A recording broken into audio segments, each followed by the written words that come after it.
चलो, good morning everyone बेटा।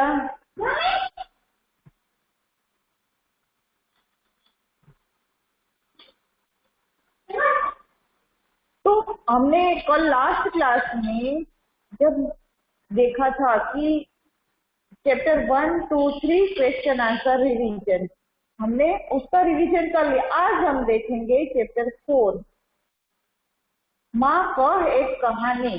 तो इस कविता में गौतम बुद्ध के बारे में हमने बताया है कि उसका पुत्र जब जिद करता है अपनी माँ से, तो उसके बचपन का जो घटना उसके साथ हुई थी, क्या हुआ था, वो भी हम 5th में पढ़ के आए हैं ना। कि जैसे कि उसका चचेरा भाई, दोनों भाई साथ में थे, फिर भी दोनों अलग अलग थे। एक मारने वाला था, एक बचाने वाला था। उन्होंने एक हंस का शिकार किया था और वो हंस को सिद्धार्थ ने बचाया था, तब उसका नाम सिद्धार्थ था। तो ये राहुल की माँ उसको उसके पिताजी की बचपन की घटना उस बच्चे को बता रही है। तो ये कविता को हम आगे तो देख लिया, लेकिन थोड़ा समझने का मतलब ये है कि हमें क्वेश्चन आंसर हम आसानी से लिख सकते थे कि हमें कोई भी जीव के प्रति दया भाव रखना चाहिए, प्रेम रखना चाहिए। कोई भी ऐसे निरपराध पशु पक्षी को मारना नहीं चाहिए। तो यहाँ पे हम देखें तो जब यशोधरा राहुल को बताती है कि तुम्हारे पिताजी जब वन में भ्रमण कर रहे थे, घूम रहे थे, उसी समय उसका रोज का वो काम हो गया था कि उसको पास में जो थोड़ा बहुत बगीचा होता है उसमें टहलना, घूमना। तो उपवन का सौंदर्य उसको अच्छा लगता है, क्योंकि वो उपवन कैसा होता है, उपवन में रंग बिरंगे फूल खिले होते हैं।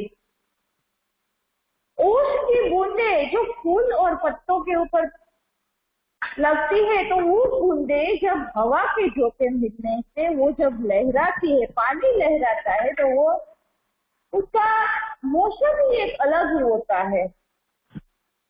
तभी पास में जो पेड़ था उसके ऊपर पक्षी अपने मधुर आवाज में कुछ न कुछ बता रहे होते हैं। तो यशोधरा कहती है उसी समय तुम्हारे पिताजी जब एक पेड़ के पास आए, तो उसने वहां पे एक हंस, घायल हंस को गिरते हुए देखा, अपने आगे गिरते हुए देखा। और फिर ये पक्षी को तीर लगा हुआ था और तीर लगने की वजह से वो घायल हो चुका था। यशोधरा कहती है तुम्हारे पिताजी ने उस पक्षी को उठाया और फिर उसके शरीर के अंदर से तीर निकाल कर उसके घाव को एक अपने जो कपड़े पहने हुए थे अंग वस्त्र से काट कर उसको बांध दिया और ठीक करने की कोशिश की। उसी समय हुआ क्या, उसी समय जब सिद्धार्थ तुम्हारे पिताजी उसको ठीक कर रहे थे, तब शिकारी आखिर वहां पे आया और अपना हक जमा कर कहने लगा कि ये हंस मेरा है, मैंने उसके ऊपर सफलता प्राप्त की है, मैंने उसको मारा है, इसलिए आप उसको नहीं ले सकोगे। दोनों के बीच में बहुत ही विवाद हो गया शुरू। गौतम बुद्ध ने तब कहा कि ये पक्षी को मैं तुम्हें नहीं दे सकता है,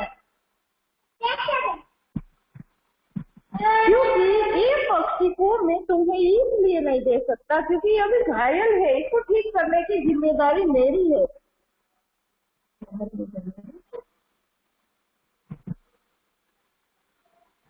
उसको मैं ठीक करूंगा, मैं तुम्हें नहीं दे सकता हूँ, ये घायल पक्षी है। तभी वो जो शिकारी था वो हट करने लगा कि नहीं, ये पक्षी को मैंने मारा इसलिए ये मेरा है। दोनों के बीच में इतना विवाद हुआ कि ये बात न्यायालय तक जा पहुंची। और तब भी यशोधरा राहुल को पूछती है कि राहुल तुम ही बताओ कि न्याय किसको मिलना चाहिए। तब राहुल कहता है कि मैं क्या बताऊं, मैं तो कहानी सुन रहा हूँ, मैं कोई ये कहानी में मैं तो था ही नहीं, तो मैं क्या बताऊं। तब वह कहता है कि मारने वाले एक निरपराध को जिसने मारा है वो तो उसको तो कुछ नहीं मिलेगा, क्योंकि किसको मिलना चाहिए, जिसने उसके ऊपर दया की है। हमेशा दया करने वाला दानी माना जाता है। तो रक्षक बड़ा होता है, भक्षक नहीं बड़ा होता है। तो भक्षक से बड़ा रक्षक माना जाता है। और न्याय भी उसी को मिलना चाहिए, और उसी को ही मिला था जिसने उसको बचाया था। तो यहाँ पे हमने देखा कि मैथिली शरण गुप्त ने हमें एक जो ये वाला चैप्टर हमें कविता में भी दिया गया है और 5th में पाठ में भी दिया गया था। तो यहाँ पे कविता के रूप में हमने पढ़ा, और फिर आगे हम देखेंगे उसके कुछ क्वेश्चन आंसर। चलो हम स्टार्ट करते हैं। उपवन में कौन भ्रमण कर रहा था? उपवन में कौन भ्रमण कर रहा था? चलो मैं मेरी ओर से पूछूं या आप आंसर देते हो? मेरी ओर से पूछ लूं। चलो अभय बताएगा, कल भी बेटा अनम्यूट किया था तो हाँ गुड बेटा।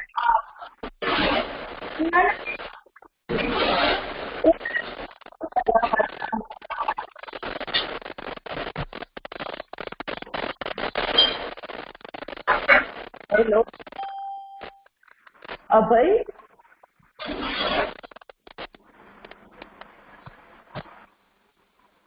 પાણી પીતો ઘણા બેઠો થઈ છે પછી પીવો ને પાણી ના પીવો એટલે તો રાઉન્ડમાં ખાઈને બેહીએ તો ભૂખ કેવી લાગે। नहीं अभय तेरी आवाज घर से आवाज आ रही है, क्या आ रही है बेटा? तू चलो अक्षर बताएगा। अक्षर उपवन में भ्रमण कर रहा था।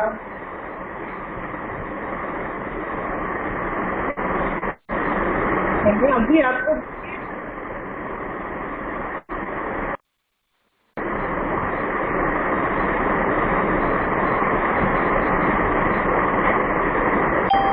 हेलो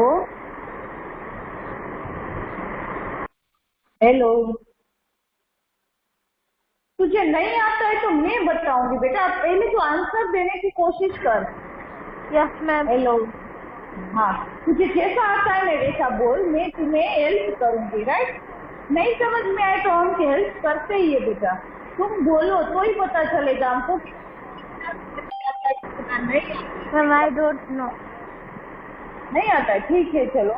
तो चल अनम्यूट ही रखती हूँ, दूसरे को पूछती हूँ, आंसर दे। तुमको ध्यान से सुनना है। तेरे पास टेक्स्ट बुक है? तेरा वीडियो ऑन कर तो बेटा, वीडियो ऑन करते रहे। वीडियो ओपन करके मुझे दिखाते। तुझे देखना है कि तू क्या पढ़ रहा है। Book, notebook, text book, grammar book तो साथ में लेके बैठा है। तो तेरा वीडियो ऑन कर।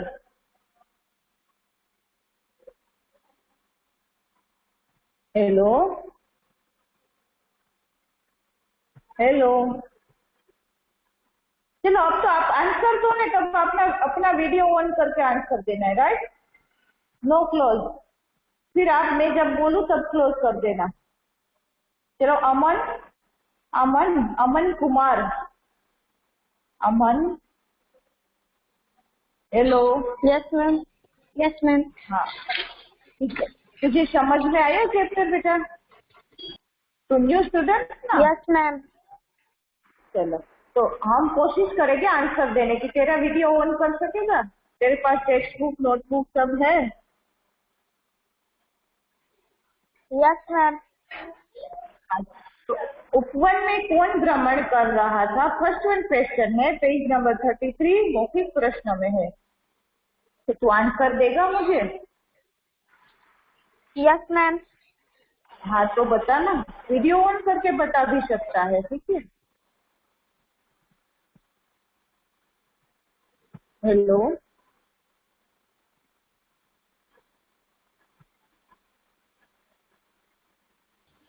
हेलो। मैं उपवन में राहुल के पापा रमन कर रहे थे।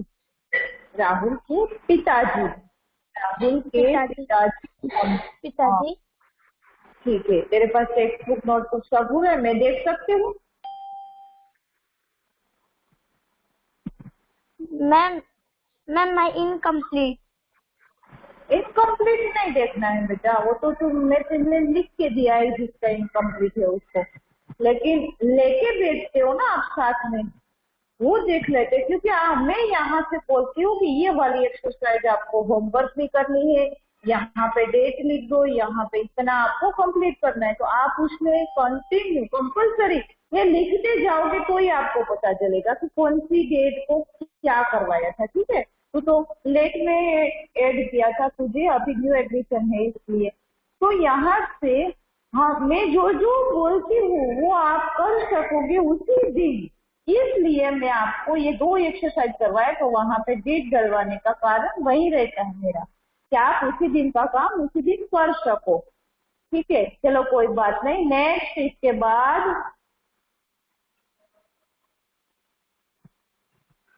चलो धारा, धारा। Yes ma'am. चलो धारा को पूछ लेते, उपवन के सौंदर्य का वर्णन, उपवन कैसा था? उपवन में तरह तरह के पेड़ थे और उन पेड़ों के पत्तों पर ओस की बूंदें थी और पानी रिमझिम करके हवा की लहरों के साथ उसकी बूंदें लहरा रही थी, ऐसा उपवन का सौंदर्य था। गुड। ओके लड़कियां खेल करती और पढ़ती है, लड़के हैं ना वो।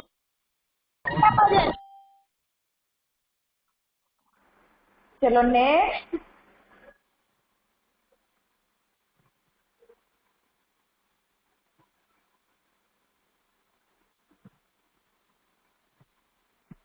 आयुष, आयुष, आयुषी। चलो आयुषी, हंस क्यों गिर पड़ा था? हंस क्यों गिर पड़ा था? हेलो आयुषी। Yes ma'am. हंस क्यों गिर पड़ा था? Sorry ma'am. हंस क्यों गिर पड़ा था? तुम्हारे पास टेक्स्ट बुक है तो तुम्हें दिखाई देगा, हंस क्यों गिर पड़ा था। क्या हुआ था हंस को कि वो नीचे गिरा? 2 बार समझाया बेटा, नहीं समझ में आया फिर भी? हेलो,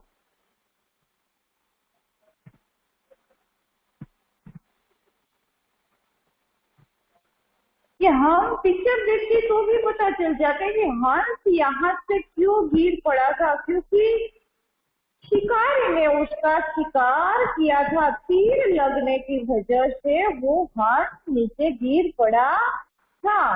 आखिर में उसने उसको मारा था, आखिर शिकारी ने उसको तीर से मारा था, इसलिए वह नीचे गिर पड़ा था। बेटा तेरे पास टेक्स्ट बुक है, पास में है या दूर है? आयुषी, हेलो। Yes ma'am. तो फिर आगे हमारे पास टेक्स्ट बुक, तो मैं यहाँ से कुछ बोलूँ तो तुमको पता चल जाता है कि मैं यही पूछ रही हूँ, ठीक है। राइट, तो ध्यान रख लिया करो बेटा थोड़ा। चलो angel, angel. Yes ma'am. Angel, चलो किसे कहा गया है? अपराध कौन था? तो कविता देखी, निरपराध कौन था? हंस को निरपराध कहा गया है। Very good. हंस निरपराध था, उसने कुछ गलती नहीं थी। चलो ओम, ओम शबापरा, ओम, हेलो ओम। ये वॉइस को मेरी आवाज आ रही है? दर्श, दर्श, yes. तो जीविस ने तो प्रचार થઈ ગયા।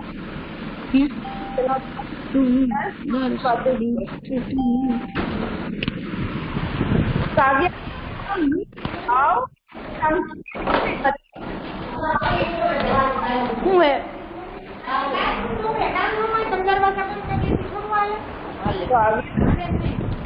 आओ लिखिए। आप कौन बोल रहे हैं? पास कोई है? हेलो। काव्यांश का मूल भाव संक्षिप्त में लिखिए। संक्षिप्त में तो हमें वो कहना क्या चाहते हैं, उसमें हमें क्या करना चाहिए? आता है तुझे? हेलो ओम।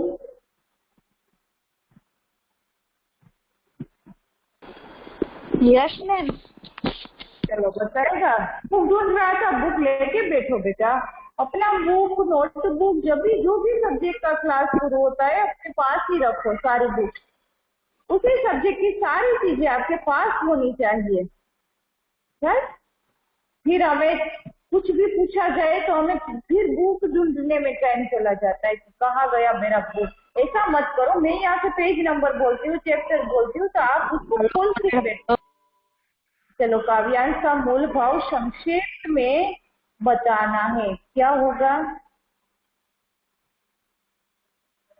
काव्यांश का मूल भाव यह है कि हमें किसी निर्दोष जीव को मारना नहीं चाहिए। हाँ बोल।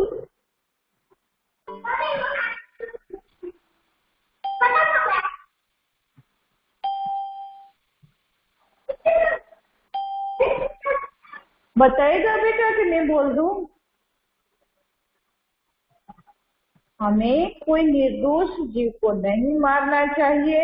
यदि कोई निर्दोष जीव को कोई मारता है तो हमें उस प्राणी की रक्षा करनी चाहिए और उसे बचाना चाहिए। चलो नेक्स्ट हम थोड़ा उपसर्ग के बारे में भी देख लेते हैं। यहाँ पे मैंने आपको उपसर्ग करवाया था। उपसर्ग ठीक है, कौन से चैप्टर में था? चैप्टर नंबर 3 में था। वो आप कल बोल रहे थे उनको समझ में नहीं आया था। जिसको समझ में नहीं आया था ये वाली चीजें, कि जैसे कि हम कोई भी उपसर्ग पढ़ते हैं तो उपसर्ग किसे कहते हैं? उपसर्ग कि कोई ऐसा शब्द है, कोई शब्द, सार्थक शब्द, जैसे कि हमने लिया है निराशा, तो ये निराशा शब्द है, तो वो उस शब्द को जब हम उपसर्ग कैसे अलग करते हैं तो नीर आशा, तो ये आशा शब्द को नीर शब्द के साथ जोड़ने से पूरा उसका परिवर्तन हो जाता है, वो विशेषता दिखाई देती है, उसको हम उपसर्ग कहते हैं। मैंने एक शब्द आपको पूछ लिया कि सम्मान शब्द में से आप उस उपसर्ग ढूंढ के लिखो या उपसर्ग को टिक लगाओ, तो आपको 4 ऑप्शन दिया है। आप कंफ्यूज ना हो इसलिए हमें समझने का जरूरी होता है कि सम, सम, मान, मान के आगे सम लग गया तो ये सम जो है वो उपसर्ग है।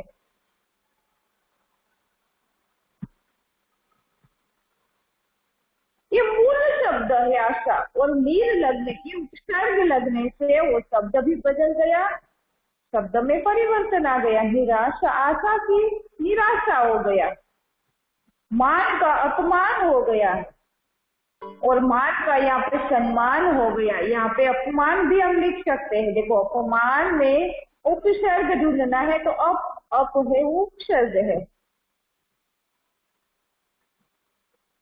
बदनामी में कौन सा शब्द उपसर्ग है? बद, तो आगे नामी, बद लगने से बदनामी हो गया। अवशेष, अवशेष, अपव्यय, व्यय और अपव्यय, सहर्ष, हर्ष और सहर्ष। तो ये शब्द जैसे कि मैंने इसमें से एक दो लिए है क्वेश्चन में, इसलिए समझाने का मतलब यही है कि टेक्स्ट बुक में जो भी ग्रामर है उसमें से भी मैंने एक दो, ऐसे कोई समानार्थी शब्द है, कोई विलोम शब्द है, कोई उपसर्ग वाला है, दो तीन क्वेश्चन हमने उसमें से निकाले हैं। तो आपको समझा हुआ है तो आप आसानी से लिख सकोगे, राइट। चलो अब हम नेक्स्ट देखेंगे। आज का हमारा जो टेक्स्ट बुक का है वो कंप्लीट हुआ है, लेकिन हम थोड़ा बहुत ग्रामर को भी रिवीजन करते जाएंगे साथ में। तो चैप्टर 1 हमने बहुत टाइम पहले कर लिया था, जैसे भाषा विचार।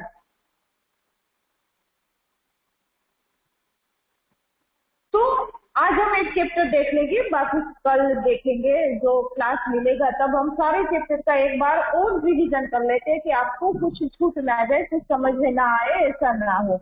आप भी एक एक बार उसकी डेफिनेशन, एग्जाम्पल या फिर कुछ एक्सरसाइज दी गई है उसको रिवीजन कर लो। यहाँ से भी रिवीजन होता जाएगा और आप साथ साथ में आप भी करोगे तो आपका भी इजी होता जाएगा।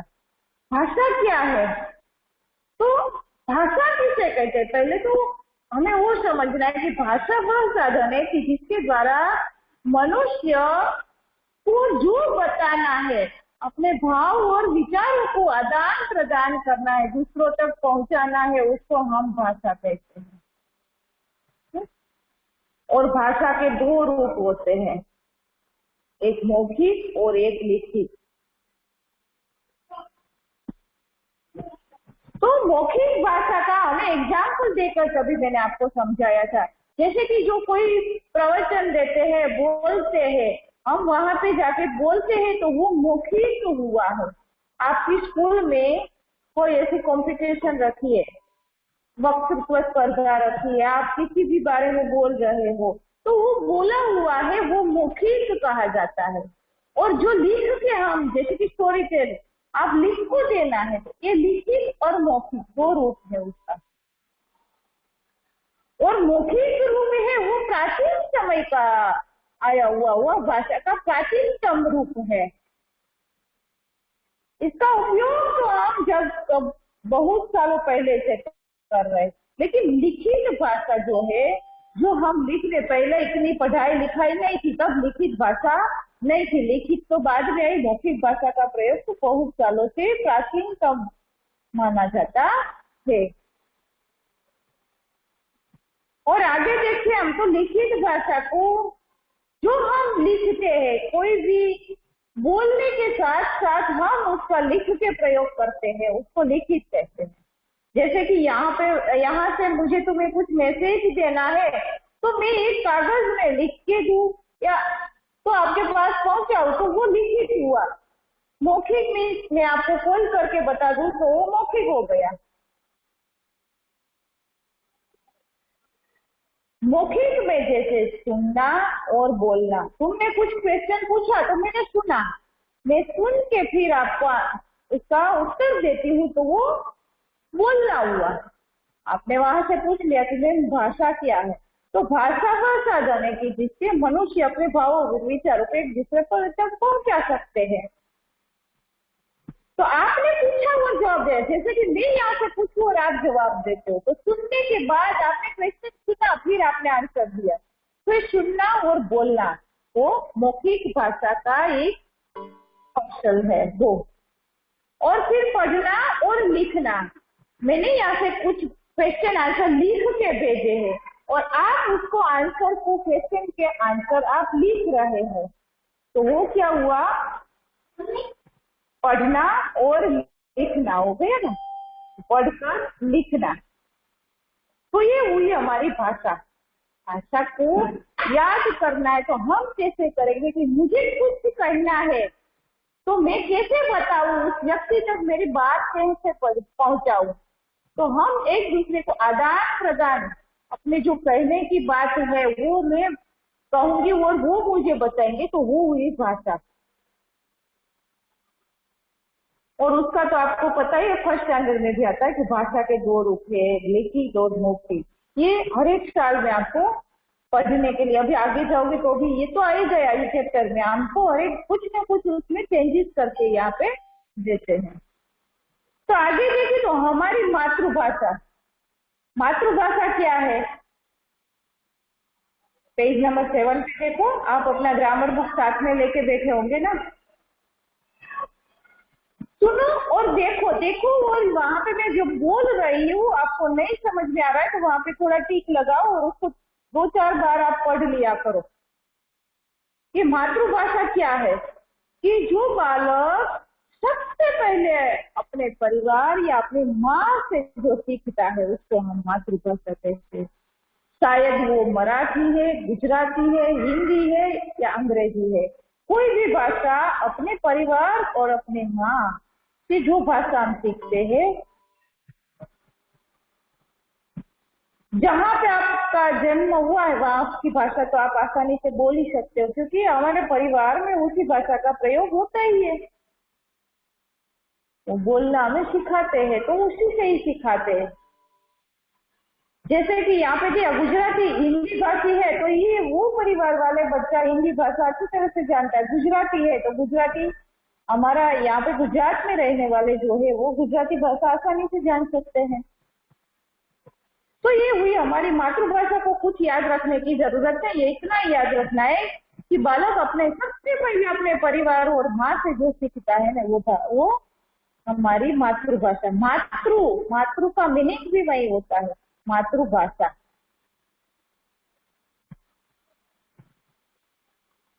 दूसरा है बोली। बोली का रूप देखो विकसित नहीं है, वो अल्प विकसित है। सीमित क्षेत्र में बोली जाती है उसको हम बोली कहते हैं, उसका विकसित रूप नहीं है और अल्प विकसित है। जैसे गुजरात है तो गुजरात में हम रहते तो हम गुजराती बोली बोलते, एग्जाम्पल कि तो ऐसे ही अपने अपने जो भी राज्य है उसमें अनेक प्रकार की बोलियां बोली जाती है। जैसे कि अवधी, ब्रज, खड़ी बोली, तो ये सब बोलियों में हम साहित्य की रचना भी कर सकते हैं। लेकिन ये सब में साहित्य लिखा जाता है ये सब बोली।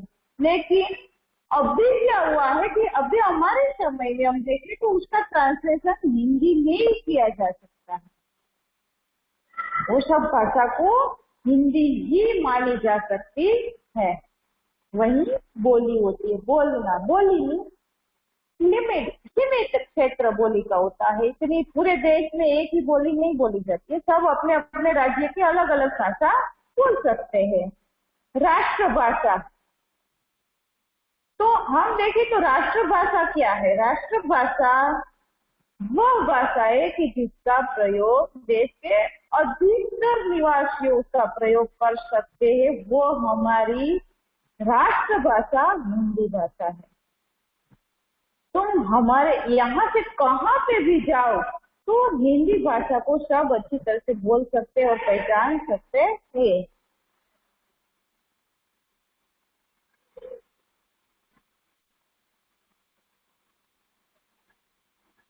वो राजभाषा के रूप में उसका प्रयोग ज्यादा से ज्यादा सरकारी कार्यालयों और कुछ ऐसे कामकाज के लिए किया जाता था, इसलिए वह भारत की राजभाषा हिंदी कहलाती थी। इसको राजभाषा के रूप में भी स्वीकृत किया गया है। जैसे यहाँ पे देखें कि हमारे संविधान में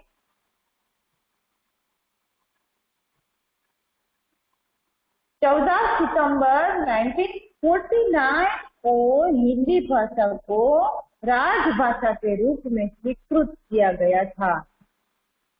हमको पता होना चाहिए, कोई पूछ ले हमें कि हमारी हिंदी भाषा को कब स्वीकृति मिली थी, तो हमें पता होना 14 सितंबर 1949 को, 47 को हमारा देश आजाद हुआ था। उसके बाद हमारी हिंदी भाषा को स्वीकृत किया गया था।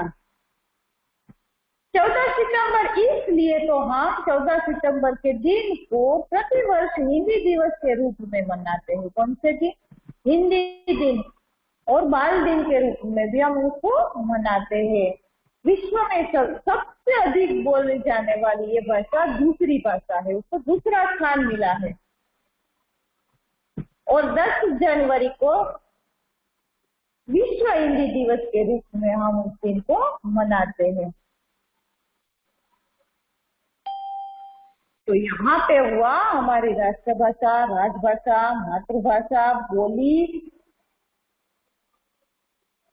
और भाषा, ये सब हमने देखा, लिखित मौखिक भाषा।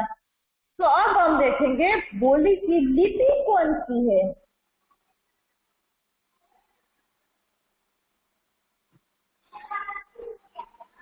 तो किसी भी भाषा की हम जो उच्चारण करते हैं, हम बोलते हैं तो उसमें से जो ध्वनि निकलती है, वो लिखने की जो स्टाइल है उसको हम लिपि कहते हैं। क्या कहते हैं? लिपि कहते हैं। आप सब जानते हो कि जैसे कि हमारी हिंदी भाषा और संस्कृत भाषा है, तो वो सबकी लिपि देवनागरी लिपि है और अंग्रेजी भाषा की लिपि रोमन लिपि है। तो ऐसे ही अलग अलग भाषा की अलग अलग लिपि होती है। हमको यहाँ पे थोड़े एग्जाम्पल भी दिए हैं कि लिपि, भाषा और लिपि क्या होता है। हिंदी की देवनागरी और संस्कृत की भी देवनागरी, बांग्ला की बांग्ला, पंजाबी की गुरुमुखी, फारसी, अंग्रेजी, रोमन, तमिल किसी किसी भाषा की वो लिपि उसी ही होती है। देखो, तमिल की, बांग्ला की, तेलुगु की ब्राह्मी। तो यहाँ पे हमें जो लिपि किसे कहते हैं कि जिस लिखने की जो स्टाइल है, हम जिस भाषा को जिस रूप में लिखते हैं, उसको हम जो उच्चारण करते हैं और उसका प्रयोग करते हैं लिखने में, उसको लिपि कहते हैं। अब लास्ट हुआ व्याकरण। अब हमारा भाषा, ये बात व्याकरण के द्वारा हमें क्या मिलता है। तो व्याकरण वह शास्त्र है कि जिसके द्वारा हमें कोई भी भाषा को शुद्ध रूप में लिखना, पढ़ना, बोलना सिखाने के नियमों का ज्ञान देता है, उसे हम व्याकरण कहते हैं। हमें कैसे बोलना है, जैसे कि हमें वर्ण विच्छेद में देखा, तो वर्ण क्या है, शब्द क्या है, शब्द कैसे बनता है, मात्रा उसको कैसे लगती है, स्वर के साथ व्यंजन को मिलने से मात्रा लगती है, तो सारा व्याकरण है। तो व्याकरण हमें क्या सिखाता है, हमें क्या याद रखना चाहिए। व्याकरण क्या है कि व्याकरण हमें जो भाषा का उपयोग करते हैं उसको शुद्ध रूप में बोलना, पढ़ना और लिखना सिखाते हैं, उसे हम व्याकरण कहते हैं। इसके बाद हमने वर्ण विचार देखा, शब्द विचार देखा, वाक्य विचार हमारा बाकी है। ठीक है, ये दो तो हमारा हो गया है। वर्ण किसे कहते हैं, शब्द किसे कहते हैं, शब्द कैसे बनते हैं। चलो थोड़ी एक्सरसाइज भी हम इसकी देख लेते हैं कि आपको भी बाय नहीं बोला है प्लीज। मैंने जब तक मैं यहाँ से कुछ बोलूँ नहीं, तब तक आपको बाय का मैसेज नहीं करना है, राइट। मैं यहाँ से जब कमेंट कुछ ना दूं कि चलो आज का यहाँ पे कंप्लीट हो गया, तब तक आपको बाय नहीं कहना है। ठीक है, कुछ ऐसी मिस्टेक ना करो कि आपको सॉरी बोलने की जरूरत होगी।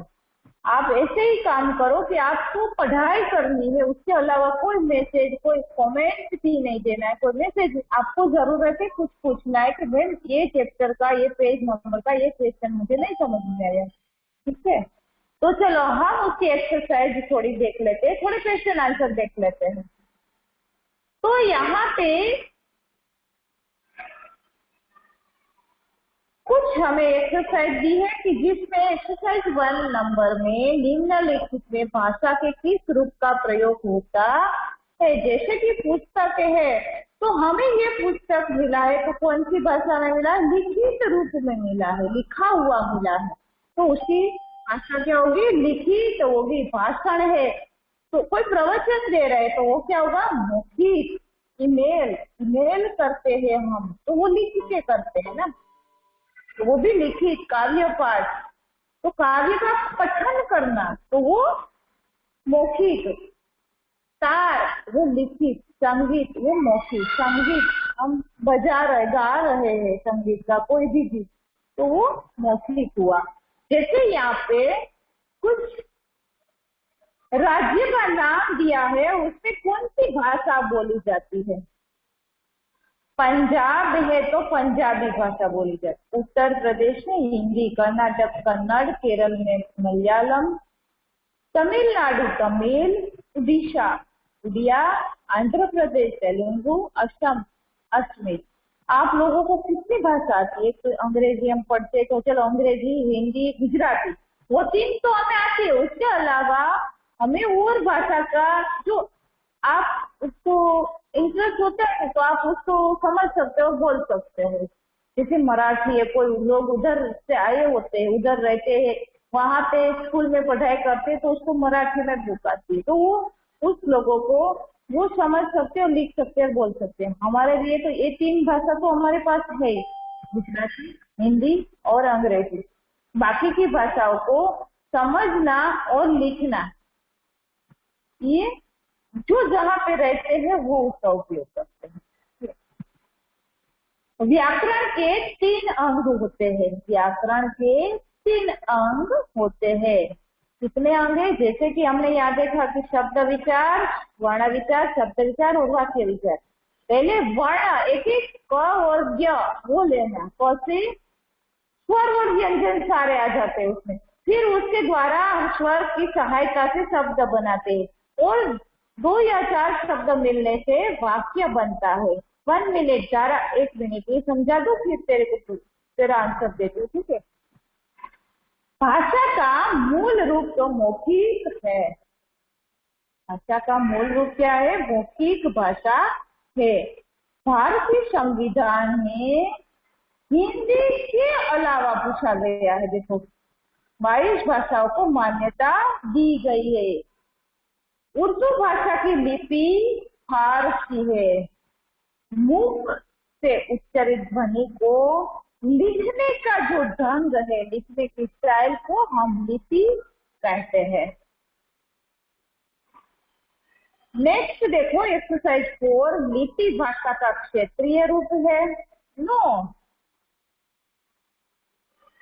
संस्कृत भाषा की लिपि देवनागरी है। यस, संस्कृत भाषा की लिपि कौन सी है? देवनागरी।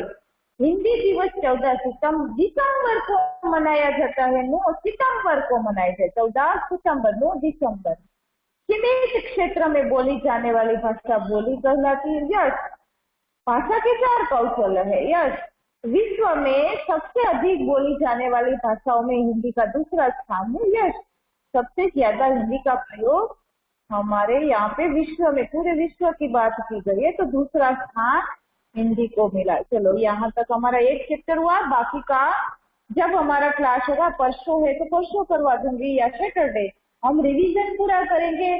और आपको उसमें कुछ डाउट है तो प्लीज मुझे कभी भी बोल दिया करो कि मैम ये डाउट है। सारा, मेरी आवाज तेरे तक कभी कभी थोड़ा लेट चला जाता है तो भी तकलीफ होती है बेटा। धारा, 1 मिनट। धारा, हेलो धारा। अब किसी को ये चैप्टर के बारे में कुछ पूछना है, ये आप पढ़ लो। इसमें से मैंने क्वेश्चन निकाले हैं कहाँ से भी, तो आपको पता चल जाएगा कि इसकी लिपि कौन सी है, कौन से दिन हिंदी दिन मनाया जाता है, हमारी राष्ट्रभाषा कौन सी है, हमारी मातृभाषा क्या है, इसके द्वारा हम सीखते हैं। ठीक है, सारा कुछ बताना है बेटा, कुछ पूछना है तो पूछ लो, कुछ नहीं समझ में आए एनी टाइम मुझे कॉल करके पूछ लो कि मैम ये वाला क्वेश्चन मुझे नहीं समझ में है। राइट, हो सके तो पूछ लो। राइट, नहीं कुछ डाउट नहीं है तो कोई प्रॉब्लम नहीं, आपको समझ में आ जाता है तो नो डाउट, कोई प्रॉब्लम नहीं है। जो नहीं समझ में आया तो पूछ सकते हो। ठीक है, चलो यहाँ तक रखते हैं। चैप्टर 2, 4 और 19, ये 3 चैप्टर का रिवीजन हम नेक्स्ट क्लास में कर लेंगे। फिर भी दो कॉम्प्रिहेंशन में थोड़ा क्वेश्चन आंसर मैं आपको कल भेजा था, तो कॉम्प्रिहेंशन और थोड़े ग्रामर का क्वेश्चन मैं आपको सेंड कर देती हूँ, तो वो आप होमवर्क में करना। चलो बाय।